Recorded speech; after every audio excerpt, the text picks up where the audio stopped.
ఇంగ్లీష్‌లో మాట్లాడాలంటే భయమా? మీలాంటి వాళ్ళ కోసమే spoken English personal training classes వెంటనే జాయిన్ అవ్వండి.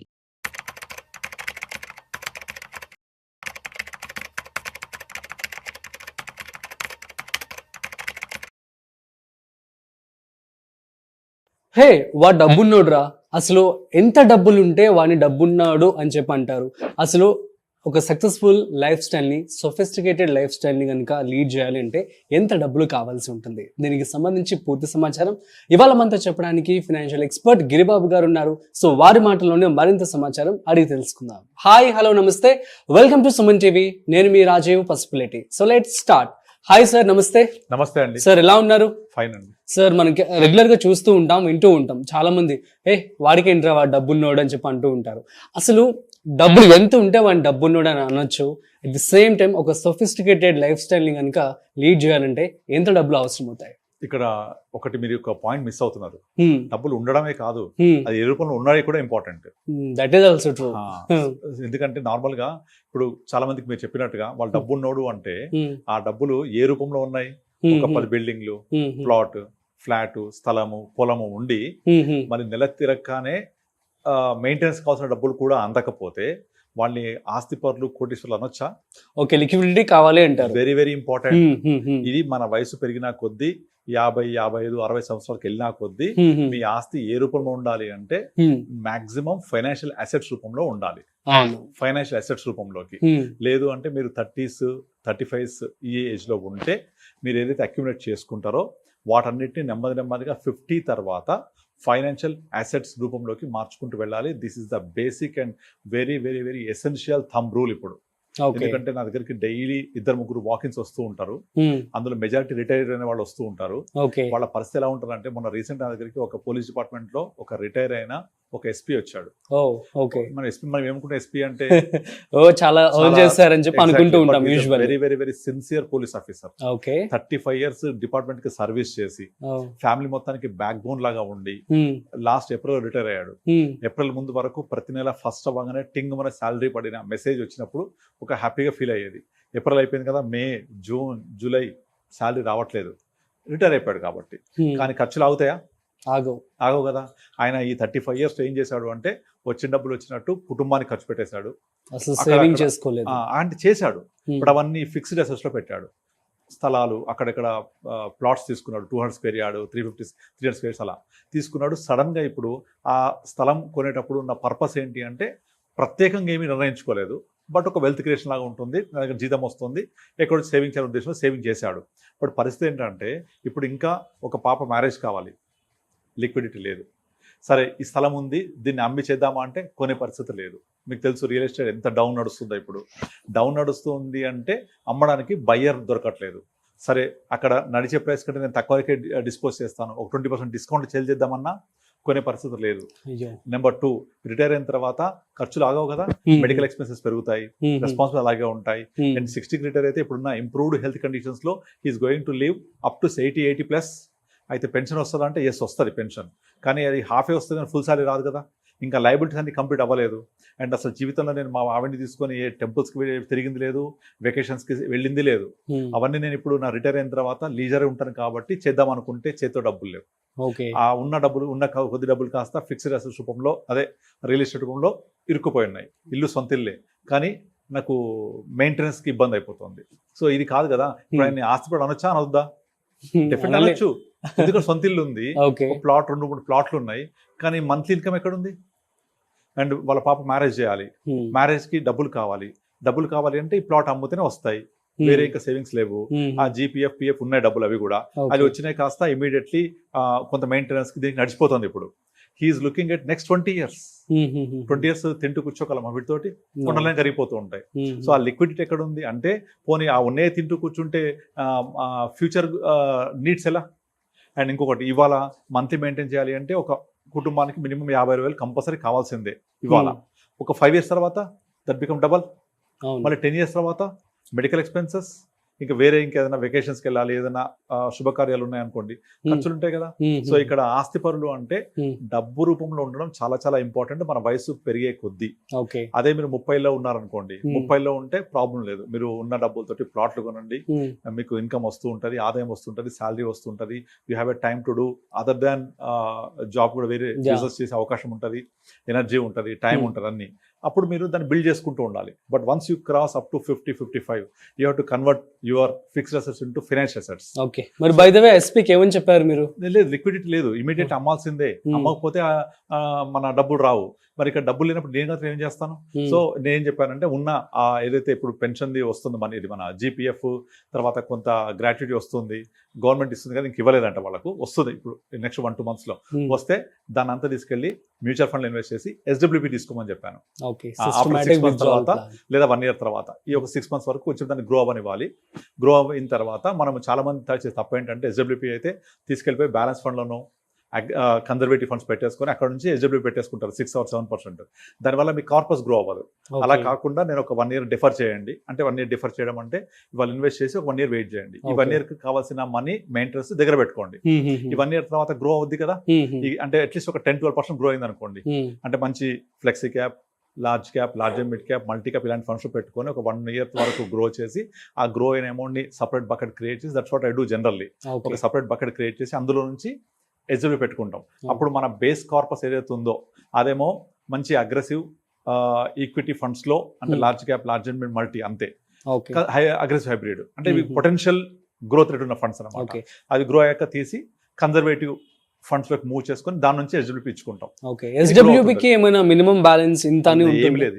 మనము ఇలా క్రియేట్ చేసుకొని 2 buckets, one is growth oriented funds పెట్టుకొని వచ్చిన గ్రోత్ ని కన్జర్వేటివ్ ఫండ్స్ పెట్టుకొని ఇది ఎస్డబ్ల్యూపీ చేసుకుంటూ ఉండాలి. ఇలా చేయడం వల్ల ఏమైతుంది, కార్పస్ అలాగే ఉంటుంది కదా, ప్లస్ గ్రో అవుతుంది కదా. సో కనుక ఇవాళ నాకు 50,000 సరిపోయింది, 2-3 ఏళ్ల తర్వాత 50 సరిపోదు, పెంచాలి. అప్పుడు ఇలా పెరుగుతూ ఉంటే నేను పెంచుకోవడానికి స్కోప్ దొరుకుతూ ఉంటుంది. అట్లా ఉన్న డబ్బులు ఏవైతే ఇప్పుడు రిటర్న్ ఎంత వస్తున్నాయో that the only resources he has right now. మిగతా అన్ని మీరు అన్నట్టుగా ఆస్తిపరుడే, కానీ లిక్విడిటీ లేకపోవడం వల్ల వాళ్ళు ఆస్తిపరుడు అనొచ్చా అంటే బిగ్ క్వశ్చన్ మార్క్. సో ఉన్న రిటైర్మెంట్ అయిన తర్వాత వచ్చే జీపీఎఫ్, తర్వాత commutation, leave and cash funds, ఇవన్నీ తోటి కొంచెం కార్పస్ క్రియేట్ చేస్తే పెద్ద అమౌంట్ కూడా ఏం లేదు, అరౌండ్ less than crore ఉంది అంతే. ఆ క్రోర్ మీద ఎంత పెట్టగలం మనం ఎస్డబ్ల్యూపీ? సో కనుక అట్లీస్ట్ రిటైర్ అయినాటికి మనము మన లైఫ్ స్టైల్కి తగ్గట్టు కనీసం ఒక 3 to 4 crores జమ చేసుకోవాలి. జమ చేయాలి అంటే మీరు ఈ ప్లాన్ ఒకరోజు చేస్తే రాదు, అట్లీస్ట్ మీరు 35-40 years వచ్చినప్పటి నుంచే మన రిటైర్మెంట్ కోసం ప్లాన్ చేసుకుంటూ ఉండాలి. At the same time children education, children marriage, other liabilities ఇవన్నీ చేసుకుంటూ ఫుల్ఫిల్ చేసుకుంటూ ఒక 3-4 crores జమ అవ్వాలి అంటే మీ ఇన్వెస్ట్మెంట్ జర్నీ 20 years ముందు స్టార్ట్ అవ్వాలి. అప్పుడే పవర్ ఆఫ్ కాంపౌండింగ్ మనం చూడగలుగుతాం. ఆ పవర్ ఆఫ్ కాంపౌండింగ్ తర్వాత మనకు వచ్చే రిటర్న్ లో నుంచి మనం లైఫ్ టైం ఎంజాయ్ చేస్తూ ఉండొచ్చు. ఎందుకంటే ఇప్పుడు ఒకప్పుడు లాగా మనం తప్పు చేస్తే దేవుడు నీకు శిక్షిస్తారని చెప్పేవాళ్ళం కదా, దేవుడు అడ్వాన్స్ అయిపోయాడు. తప్పు చేస్తే ఈ జన్మలోనే శిక్ష, ఈ జన్మలోనే అన్ని అయిపోతాయి. అట్లాగే ఈ జన్మలో మనము ఏదైతే సంపాదిస్తున్నామో నేను నా కోసం, నా ఫ్యామిలీ కోసం నేను స్పెండ్ చేయాలి, లైఫ్ లీడ్ చేయాలి. లైఫ్ అంటే ఏంటి? లీడ్ చేయడమే కదా, జీవితం అంటే జీవించడమే కదా. అంతేగాని నేను సంపాదించి నా పిల్లలకి ఇస్తా, నేను సంపాదించి వాళ్ళకు ఏం లేకుండా ఇబ్బంది లేకుండా చేస్తా, వాళ్ళకు 10 కోట్లు క్రియేట్ చేస్తా అంటే వాళ్ళు సంపాదించలేరా? దాని వాళ్ళు సోమారిపోతులు అవుతారు తప్ప వాళ్ళకు మనం ఇచ్చే అది కరెక్ట్ కాదు అది యాక్చువల్గా. సో వాళ్ళకి let them make to how to live, ఎలా సంపాదించుకోవాలో మార్గం నేర్పాలి. ఇప్పుడు మన ఒక సింహం ఉందనుకోండి, అది జూలో ఉందనుకోండి, జూలో సింహాన్ని వాడు ఒక చిన్న అంటర్ పట్టుకొని ఇట్లా కూర్చొని లేవంటే లేస్తాడు. ఎందుకంటే చిన్నప్పటి నుంచి ట్రైన్ చేశారు దాన్ని, పాపం దాని నైజం మర్చిపోయింది, అది హంటింగ్ చేయడం మర్చిపోయింది. దాన్ని అడవిలో వదిలేయండి, ఆ సింహాన్ని 10 రోజులు చచ్చిపోతుంది, అది కుక్కలు చంపేస్తుంది దాన్ని, ఎందుకంటే అది వేటాడడం మర్చిపోయింది. అలాగే పిల్లలకు కూడా మనము ఎలా సంపాదించాలి నేర్పాలి ఇప్పటి నుంచి. అంతేగాని వాళ్ళకి నేను సంపాదించి వాళ్ళకి ఇస్తా, సంపాదించి చేస్తా. అందుకే ఇప్పుడు ఏసీబీ పట్టుకుంటారు కదా కొంతమంది పెద్ద పెద్ద ఆఫీసర్స్ ని, వాళ్ళ దగ్గర 100 కోట్లు వెళ్తాయి. నిజంగా అది ఏం చేసుకుంటారో నాకైతే అర్థం కాదు. 60 సంవత్సరాలు 70, ఇప్పుడు రీసెంట్గా దొరికిన ఆయన దగ్గర 70 సంవత్సరాల తర్వాత ఇప్పుడు అంత సంపద ఉంది, ఒక 500 కోట్లు ఉంది. పేపర్లో 500 వస్తే నిజంగా 1000 కోట్లు ఉండొచ్చు. ఆయన వయసు ఆల్రెడీ 70 సంవత్సరాలు. ఏం చేసుకుంటాడు అంటే కొడుకులకు ఇద్దామన్న ఉద్దేశం అయింది. ఇస్తే వాళ్ళు మంచోళ్ళు అనుకోండి, కొడుకులు ఎంత డబ్బులు ఇచ్చినా సరిపోదు. చెడ్డోళ్ళు అనుకోండి, వాళ్ళకు ఎంత ఇచ్చినా సరిపోదు, మంచోడికి అవసరమే ఉండదు. అంతేనా? మంచోళ్ళకి అవసరం ఉండదు, చెడ్డ వాళ్ళకి ఎంత ఇచ్చినా సరిపోదు. మరి ఎందుకు ఇవ్వాలి వాళ్ళకు? అంటే మనము హ్యాపీగా ఇప్పుడు ఆయన అంత సంపాదించి నిజంగా నిద్రపోగలుగుతాడా హ్యాపీగా? చెప్పండి. ఎక్కడ ఏ కాలింగ్ బెల్ నొక్కితే ఎవరు వచ్చిందని భయం, ఏ అన్నోన్ నెంబర్ ఫోన్ మోగితే ఎవరు ఫోన్ చేశారని భయం. అవసరం అది? కానీ సరిగ్గా నిద్ర కూడా పోలేడు. అవును. ఇది కాదు సంపద అంటే. మ్మ్. నువ్వు హ్యాపీగా నిద్రపోవాలి, హ్యాపీగా తిన్నది అరగాలి. ఓకే. సో ఇది యాక్చువల్గా ఆస్తి అంటే. ఓ, అది సంపాదించాలి అంటే మీరు liquidity is very very important. That liquidity through నిజాయితీ. Hmm. ఆ లిక్విడిటీ తోటి మీరు మీ యొక్క కార్పొరేట్ బిల్డ్ చేసుకోవాలి. బటన్ కొడితే డబ్బులు రావాలి. మ్మ్. ఇది ఫిక్స్డ్ అసెట్స్ ఎప్పుడు చేయాలి? ఎట్ ద ఏజ్ ఆఫ్ 30, 35, 40 దాన్ని కన్వర్ట్ చేయాలి. చాలా ఎగ్జాంపుల్స్ చెప్పాను ఇదివరకు. So let's come back to the question sir. Hmm. So నేను క్వశ్చన్ ఏమన్నాను అంటే ఇప్పుడు ఇంత డబ్బులు ఉంటే వాడు ఆస్తిపరుడు. సో అరౌండ్ ఇప్పుడు మీరు చెప్పిన దాన్ని బట్టి 3 to 4 crores అంటారు as of no. 3 to 4 crores ఉంటే మనం మంత్లీ ఒక 2.5 lakh తీసుకోవచ్చు. ఓకే. తీసుకుంటే Hmm. అక్కడ లైబిలిటీస్ బట్టి, లైఫ్ స్టైల్ బట్టి. ఇప్పుడు నార్మల్ గా మనము 10, 15, 20 సంవత్సరాల నుంచి ఇప్పుడు వరకు లేదా ఇంకా ముందు నుంచి చూసుకుంటే మార్నింగ్ 4 ఇడ్లీ, మధ్యాహ్నం ఇంత లంచ్, రాత్రి 2 చపాతి, ఇదే కదా. దీని ఖర్చు ఎంత పెరిగింది? చాలా తక్కువ పెరిగింది. సో మనకు పెరుగుతున్నాయి ధరలు, ఖర్చులు రెండు ఉంటాయి. పెరుగుతున్నాయి ధరల, ఖర్చుల ఖర్చులు పెరుగుతూ ఉంటాయి. అంటే మనం పెట్టే ఖర్చులు అవి, ధరలు కాదు. ధరలు దాని పాటికి అది స్థిరంగా 5-6% పెరుగుతాయి. కానీ ఖర్చులు ఎక్కువ పెరిగినాయి. ఎగ్జాంపుల్ ఇప్పుడు మీరు సెల్ ఫోన్ తీసుకోండి, life style expenses, left trap. అది మీరు సెల్ ఫోన్ తీసుకోండి, ఒక 15 years బ్యాక్ ఎంత ఉండే? చాలా తక్కువ ఉండే, 5,000, 6,000, 7,000. ఇప్పుడు 30,000, 40,000 తక్కువ ఫోన్ ఉందా ఎవరి దగ్గర? లేదు. అసలు 30,000 కాదు, 1 lakh వెళ్ళిపోయింది కదా. 1 lakh దాటేసింది. దాటేసింది. అండ్ ఆ ఫోన్ లైఫ్ ఎంత? Hardly 2 years. అంటే every 2 years you need a new phone. And ఇదివరకు ఇంటికో టీవీ, ఇప్పుడు రూమ్ కో టీవీ. అవునా? ఇంట్లో ఒక ఫోన్, ఇప్పుడు మనిషికో ఫోను, 2 ఫోన్లు. ఒకప్పుడు కేబుల్ టీవీ ఉంటే 200 రూపాయలు. ఇవాళ కేబుల్ టీవీ పోయింది కదా. కేబుల్ టీవీ పోయి ఓటీటీలు వచ్చిన తర్వాత, ఈ మన లైక్ ఇవన్నీ వచ్చిన తర్వాత మనకు యాక్చువల్గా కాస్ట్ తగ్గించాలి. తగ్గించాయా? పెంచాయి చాలా. పేపర్ యూజ్ అని పెట్టారు కదా, పేపర్ యూజ్ అంటే మీరు వాడితేనే కట్టాలి. అదే మీరు సిటీ కేబుల్ అలాంటి వాటిలో ఇస్తే 250 కట్టేస్తారు, ఎక్కువ ఖర్చు అవుతుంది అంటారు. కానీ నిజంగా ఎప్పుడు ఖర్చు అవుతుంది? ఇప్పుడు కాదు, అప్పుడు 250తో పోయేది. Today we are paying more than 1,000 rupees. అన్ని ఓటీటీస్ సబ్స్క్రిప్షన్స్, తర్వాత ఈ సెటిలైట్ టీవీస్ పెట్టుకుంటే 1,000 rupees is just nothing. And వైఫైలో నిల్లు లేదు. ఇవన్నీ పెరిగాయా? ఏంటి? ఖర్చులు. సో ఇవి పెరుగుతూ ఉంటాయి, ఇలాగే పెరుగుతూ ఉంటాయి ఇంకా. అండ్ తర్వాత మనం ఏం చేస్తాము? ఫస్ట్ ఉన్న ఇల్లు నార్మల్ డబుల్ బెడ్రూమ్ సరిపోదు, will move to other big house. అక్కడి నుంచి గేటెడ్ కమ్యూనిటీ, అక్కడి నుంచి హై రైజ్. పెరిగినా కొద్దీ ఖర్చులు అట్లే పెరుగుతుంటాయి, అట్లాగే మెయింటెనెన్స్ పెరుగుతూ ఉంటుంది. సో ఇవన్నీ పెరిగినప్పుడు మనకి ఏం కావాలి? లిక్విడిటీ కావాలి. సో అక్కడ మీకు ఎంత డబ్బులు ఉంటే సరిపోద్ది అంటే, మనకు నార్మల్గా 4 ఇడ్లీ ఇంత లంచ్, 2 చపాతీకి సరిపోయేంత ఉంటే సరిపోతుంది. కానీ మన లైఫ్ స్టైల్ని లీడ్ చేయాలి, లైఫ్ లివింగ్ చేయాలి, బాగుండాలి అనుకుంటే అట్లీస్ట్ మీరు ఒక 20 years పీరియడ్లో సంపాదించిన ప్రతి 100 రూపాయల్లో 15% సేవ్ చేయండి. That's a thumb rule. అంటే ఎంత ఉంటే కాదు, ఎంత కావాలి ఇంపార్టెంట్ కదా. ఎంత కావాలి అనుకుంటేనే మనము చేయగలుగుతాం. ఆ కావాలి దానికి మన దగ్గర ముందు నుంచి ఎంత మనం ప్లాన్ చేసుకుంటూ వెళ్ళాలి, ఇన్కమ్లో ఎంత నేను కంట్రిబ్యూట్ చేయాలి, అది ఎంత గ్రో అవ్వాలి, ఎంత రావాలి నాకు.